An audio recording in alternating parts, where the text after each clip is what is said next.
오늘 우리에게 주시는 하나님의 말씀은 사무엘하 3장 1절에서 11절까지 말씀입니다. 1절 사울의 집과 다윗의 집 사이에 전쟁이 오래매 다윗은 점점 강하여 가고 사울의 집은 점점 약하여 가니라. 아멘. 지금 이스라엘 땅에는 두 왕이 있습니다. 다윗 왕과 사울의 아들 이스보셋 왕입니다. 다윗을 따르는 지파는 유다 한 지파고 이스보셋을 따르는 지파는 11지파입니다. 그런데도 세월이 흘러가니 다윗은 점점 강해지고 사울의 아들 이스보셋의 집은 점점 약해져 갔다고 합니다. 어제 전쟁도 그 예를 보여주는 전쟁입니다. 요압과 아브넬 두 군대 장관을 주축으로 작은 전쟁이 벌어졌는데 요압의 부하들은 20명이 죽었고 아브넬의 부하들은 360명이나 죽었습니다. 요압의 군사들이 더 강하다는 것인데 이것은 다윗의 힘이 더 강하다는 거죠. 그렇다면 왜 이런 결과가 생기는 걸까요? 다윗은 하나님께서 기름 부음을 받은 자이고 결국은 이스라엘의 왕이 될 자입니다. 그러니 시간이 흐르니 자연스럽게 다윗에게 힘이 쏠리는 거죠. 객관적으로 볼 때에는 다윗이 열세입니다. 다윗을 따르는 지파는 유다 지파 한 지파이고 이스보셋을 따르는 지파는 11지파입니다. 그러니 이스보셋이 훨씬 더 유리해 보이죠. 다윗이 열세인 것입니다. 하지만 하나님께서 택한 자는 다윗입니다. 그러니 불리한 여건 속에서도 다윗이 점점 더 강해져 가는 것입니다. 자, 이를 통해 우리는 두 가지 교훈을 배울 수 있습니다. 첫째, 하나님이 내 편이 되시기만 하면 됩니다.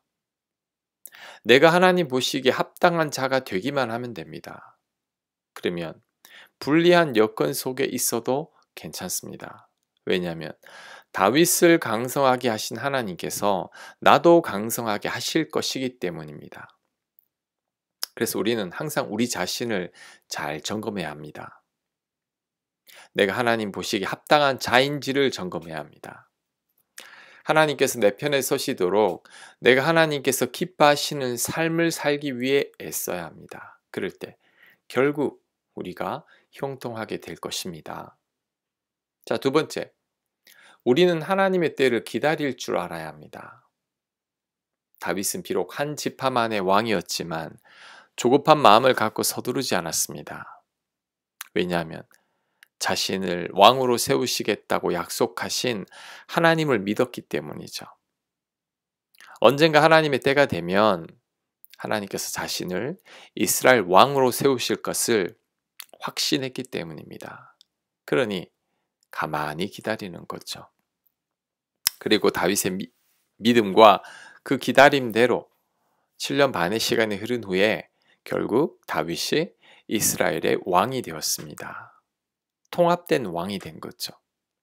모든 지파 사람들이 추종하는 왕이 된 것입니다.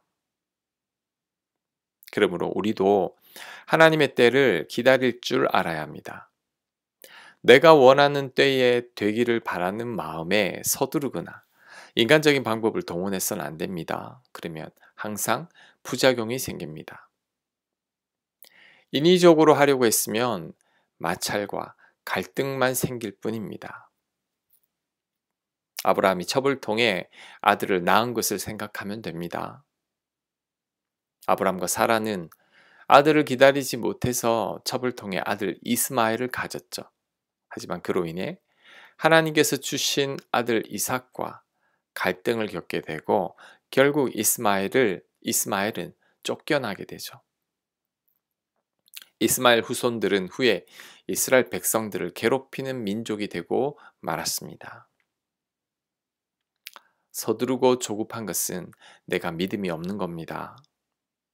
가장 합당한 때에 역사하시는 그 하나님을 온전히 믿지 못하는 불신인 거죠. 우리는 믿음으로 하나님의 때를 기다려야 합니다. 그럴 때 하나님께서 때가 되면 다 이루어 가실 것입니다. 자, 2절.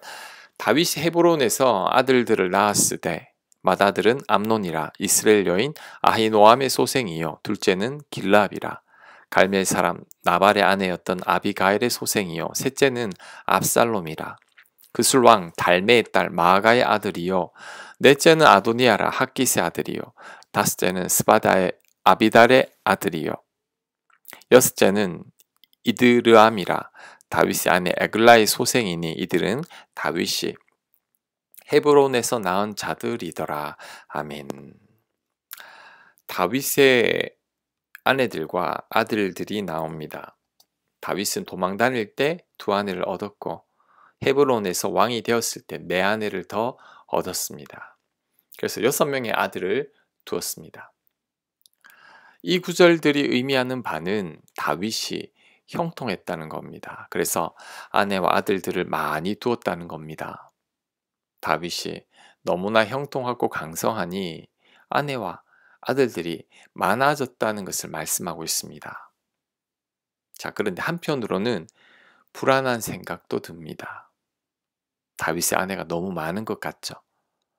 도망 다닐 때도 2명의 아내를 맞이했는데 정착하자마자 4명의 아내를 더 얻었습니다. 다윗이 왠지 삼손처럼 여자를 좀 밝히는 것 같은 느낌이 듭니다.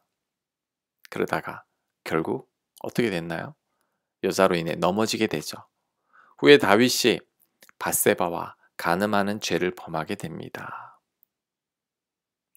너무 풍족한 것은 절대 복이 아닙니다. 너무 평안하고 형통한 것은 넘어지는 빌미를 우리에게 제공해 줍니다. 선줄로 생각하는 자는 넘어질까 염려하라고 했는데 우리가 부족함이 없으면 꼭 시험 드는 일이 생깁니다. 그래서 고난 가운데 하나님을 떠나는 사람은 없어도 형통할 때 하나님을 떠나는 사람이 많은 겁니다. 롯처럼 너무 형통하고 부해서 소돔과 고모라 땅까지 흘러가게 되는 거죠. 솔로몬도 너무 형통해서 넘어지게 됐습니다. 지금 혹시 하나님을 찾지 않아도 잘 살고 있다면 그것이 가장 심각한 위기라는 것을 알아야 합니다. 하나님 없어도 내가 사는데 큰 불편함이 없다면 정말 걱정해야 될 일입니다. 다윗처럼 넘어질 일만 남은 거죠. 너무 형통할 때 조심해야 합니다. 선줄로 생각하는 자는 넘어질까 염려해야 합니다. 6절 사울의 집과 다윗의 집 사이에 전쟁이 있는 동안에 아브넬이 사울의 집에서 점점 권세를 잡으니라. 사울에게 첩이 있었으니 이름은 리스바요 아야의 딸이더라. 이스보셋이 아브넬에게 이르되 네가 어찌하여 내 아버지의 첩과 통관하느냐 하니 아브넬이 이스보셋의 말을 매우 분하게 여기 이르되 내가 유다의 개 머리냐? 내가 오늘 당신의 아버지 사울의 집과 그의 형제와 그의 친구에게 은혜를 베풀어 당신을 다윗의 손에 내주지 아니하였거늘 당신 오늘 이 여인에게 관한 허물을 내게 돌리는도다. 여호와께서 다윗에게 맹세하신 대로 내가 이루게 하지 아니하면 하나님이 아브넬에게 벌 위에 벌을 내리심이 마땅하니라. 그 맹세는 곧 이 나라를 사울의 집에서 다윗에게 옮겨서 그의 왕위를 단에서 브엘세바까지 이스라엘과 유다에 세우리라 하신 것이니라 하매 이스보셋이 아브넬을 두려워하여 감히 한마디도 대답하지 못하니라. 아멘. 아브넬이 사울 집안에서 점점 더 권세를 잡아가고 있다고 말합니다. 그 좋은 예가 사울의 첩을 자신이 취한 거죠. 선 왕의 후궁을 차지하는 것은 결국 왕의 자리를 차지하겠다는 것과 같은 겁니다. 그러니 이스보셋이 반발하죠. 이스보셋의 이런 반발은 당연한 겁니다. 그랬더니 아브넬이 불같이 화를 냅니다. 나를 개 취급하느냐? 내가 널 왕으로 세웠는데 감히 여자 때문에 나를 이렇게 대접하느냐? 맹세하기를 다윗에게 왕위가 다 돌아가게 하리라. 그게 아니면 하나님이 나에게 벌 주시기를 원하노라. 자, 이것은 이제 이스보셋을 버리고 다윗에게 왕위를 주겠다는 겁니다. 아브넬의 이 말에 이스보셋은 왕인데도 불구하고 한마디도 못합니다. 사실 아브넬이 이스보셋을 왕으로 세웠기 때문이죠. 이스보셋은 허수아비 왕이고 아브넬이 모든 권력을 다지고 있기 때문입니다. 참으로 악한 아브넬이죠. 아브넬이 이스보셋을 왕으로 세운 것도 자신이 허수아비 왕을 세우고 왕 노릇하려는 것이었습니다. 이스보셋을 위함이 아니라 자신을 위함이었던 거죠. 그런데 다윗이 점점 강성해지고 자신의 힘은 점점 약해져 가니까 이제 이스보셋을 버리고 다윗 편에 붙으려는 간사한 계획을 품고 있는 거죠. 그 빌미와 명분을 만들려고 이스보셋에게 화를 내고 불같이 화를 내고 무시하고 있는 거죠. 이런 아브넬을 보면서 사람들의 마음이 이렇게 간사하다는 것을 꼭 깨달아야 합니다. 사람들은 이익이 있으면 다가가고 아무런 이익이 없으면 아브넬처럼 언제든지 등을 돌립니다.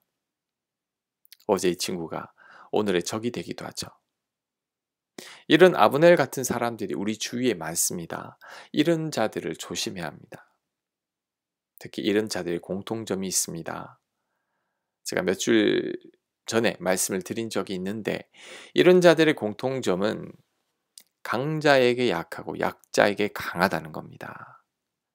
강자 앞에서는 꼼짝도 못하면서 약자 앞에서는 군림하려고 합니다. 약자들을 함부로 대하죠. 혹 내 주위에 그런 사람이 있다면 멀리해야 합니다.